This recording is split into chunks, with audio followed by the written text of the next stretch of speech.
Say what you will about anime being trendy these days, but I am stoked about Attack on Titan, okay? I'm mentally prepared to be emotionally scarred, but I already got through that with the Game of Thrones thing that happened about a decade ago. So there is that. I feel like I'm ready, but knowing there's an ending to something is sometimes part of like the journey, right? Family, all right? And when we want to relive the initial energy of what something was, we'll rewatch that old movie. We'll pay attention to an old anime or even go back to something that may not be as standard as it once was, like film photography or like old school RuneScape. I will still wipe the floor with anyone with my DDS spec. Okay, for people like you and people like me in the car scene, that's happening a crap ton lately. I'm Alex @FI on Instagram, and today we're gonna be sitting down, looking back at the automotive school yearbook, particularly junior year, to figure out exactly what happened to naturally aspirated cars.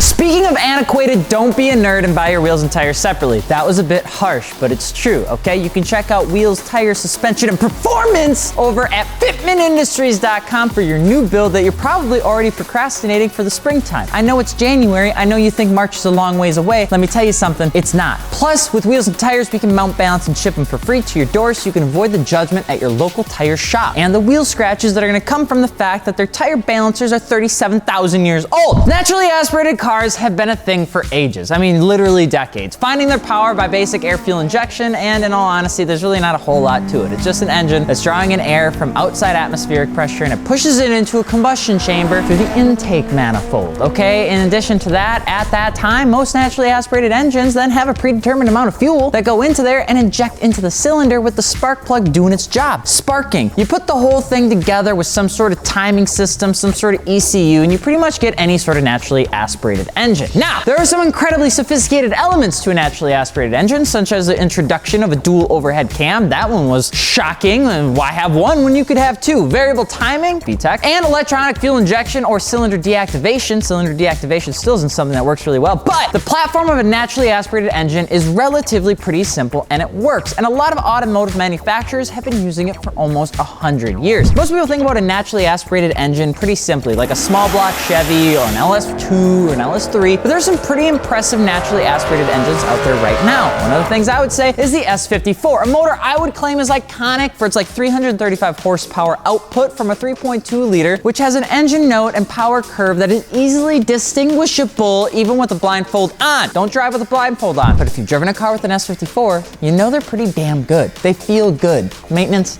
not so much. So while companies like BMW, Porsche, Chevrolet, and more were finding success with naturally aspirated engines pretty much throughout their entire life, there seemed to be an ever-growing love of cars that come with like a little fan that could pressurize air and potentially make cool noises and add more power without additional work. It was essentially just this thing, this technology, this jet plane thing that they wanted to start adding to engines, and they would call it a turbocharger. Now, we want to be clear, turbochargers aren't something new to like the 2010s or 2020s or 2000s or 1990s or 80s or 70s. In fact, it's not even a thing that really was knocked out by cars over in Japan, which a lot of people think. In fact, the first production boosted vehicle was a 1962 Oldsmobile with a 10.25 compression Garrett turbo and was sold as an upsell option. And by the time you realized it would come with engine knock, you'd have to buy turbo rocket fluid for it. That is a real car. That's a real thing. Not joking, that is marketing in the 60s, okay? And that was the name. It was a 1-to-1 water meth fluid for those nerds that like old automotive history. After that, turbos would slowly start getting slapped into things like tractors, semis, and more just to see if it would like do something. Now, right back in the 60s, they're really just trying to make it an upsell option, something that they could put into the highest trim of their vehicle. And while everyone was kind of doing it as like a passing grade turbocharged engine, they weren't really applying it the correct way, and they could really never get the good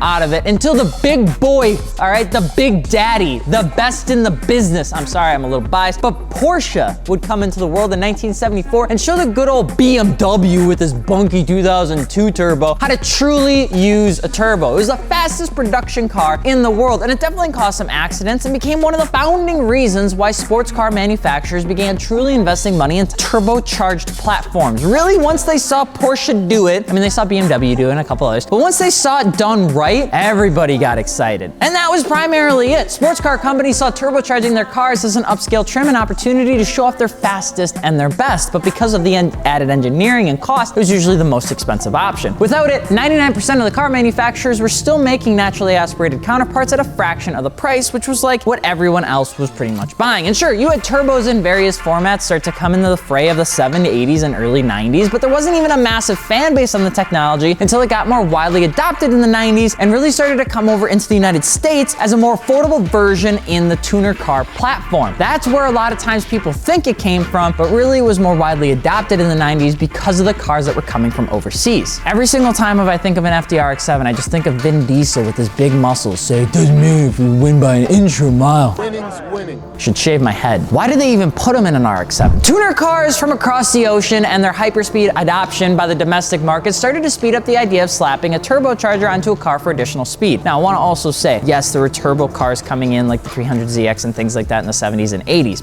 I get it. Not only that though, but the widespread criticism around pollution and mileage standards, environmental impacts overall, turbos really started to be utilized as a way to like tell the car community that it was margarine and you wouldn't even believe that it's not butter. I mean, the car enthusiasts wanted the naturally aspirated power, the real butter version, but the margarine turbocharged version was just as good. I mean, could you imagine a 3000 GT with a 6-liter V8? Probably not, but those cars and cars like it were what really began to show some of the newer enthusiast companies like GM, Ford, and Dodge, Ram, Chrysler, Jeep its potential. Turbocharged engines would light a fire in the late 2000s when Ford would officially announce the EcoBoost platform, which was a twin-turbo V6 that would go literally everywhere. Now, Chevy would jump into turbocharged trucks into 2018 and 2019 with their Silverado, and even Jeeps now have a turbo 4-cylinder that gives you a bit more torque and love and gets you a little bit better gas mileage. There's so much happening with turbochargers, specifically with like domestic car manufacturers. So everyone should really love them, right? I mean, they're more efficient than naturally aspirated counterparts for the most part. They have more power typically for the most part whatever. They are more widely accepted in the general public than naturally aspirated. So why is there even a debate about naturally aspirated cars putting up their hat and just kind of sort of retiring? Because there ain't nothing as powerful and meaningful as the sound of good old naturally aspirated straight 6, flat 8, flat 4, V10 baby. All right, now I want my muscle cars with pistons and displacement. All right, and the same motor that Ford made in 1936. I don't want no forced induction. I don't want the same thing in my truck as my Ford Fusion. All right, get that shit out of here. It's a very big generalization. But as you go into what happened with naturally aspirated cars and why, or if they're actually on their way out, the answer is unfortunately to some people, yes. Over 39% of all vehicles sold in North America are anticipated to carry a snail from a near 23% in 2015. That's only a 10-year difference. The Environmental Protection Agency added even more potential restrictions in the past years, stating that the fleet-wide average fuel mileage will need to be 52 miles per gallon, which is gross, okay? But the fastest way to hit these rising restrictions is to turbocharge. Cars like the Camaro, the Mustang, the Hellcat, and more are all vehicles that are probably sweating in their custom Tony Lama boots, and that's just something that we're gonna have to figure out. Their only answers to keep producing power to the masses while meeting Big Dad's curfew is to add turbos pretty much everywhere they can or go straight electric. Now, a lot of times that electric barrier is much harder than adding a turbocharger, so you're seeing a huge adoption rate of turbocharged engines. A lot of enthusiasts see those turbo muscle cars that do hold things like EcoBoost motors, and they get an absolute crap ton of hate for some reason for what's under the hood and the fact that it's not a V8. But it's pretty likely that you'll end up seeing more of those as we go into the 2020s, because the option really is going to be either you get a turbocharged 6 or turbo 4, or you get an electric vehicle. But to be fair, the new Mustangs really look great. I mean, Emmy's Mustang on a Novia Elders looks awesome. Slam 5.0s looks great on Elders. Creaming 5.0 has questionable Instagram handles, but also looks great on Elders. And I know that everyone loves the energy and the feeling and the driving experience of a V8. Naturally aspirated, it just is starting to go away. And not only is EPA upping regulations and removing the deregulation that occurred from 2016 to 2020, but it's also found a way that these automotive manufacturers can't really do it anymore. And these car manufacturers need to start using the same power plant for a multitude of platforms to reduce cost. Car manufacturers have new competition. We talked about it in our last video. Companies like Tesla are challenging even the truck giants to challenge how they build build trucks. The Cybertruck looks like a parallelogram I drew on a napkin when I was in the 6th grade, but people still bought it, okay? I don't understand what design is anymore. Technology companies like Apple and more are starting to state that they're likely to jump into the automotive production to provide individuals a next generation mode of transportation, which has people very nervous because technology companies are also very, very wealthy. Ubers and rideshare programs have taken a bite out of the automotive industry as people learn that in more congested areas of the world, a car really may not be what you need. I mean,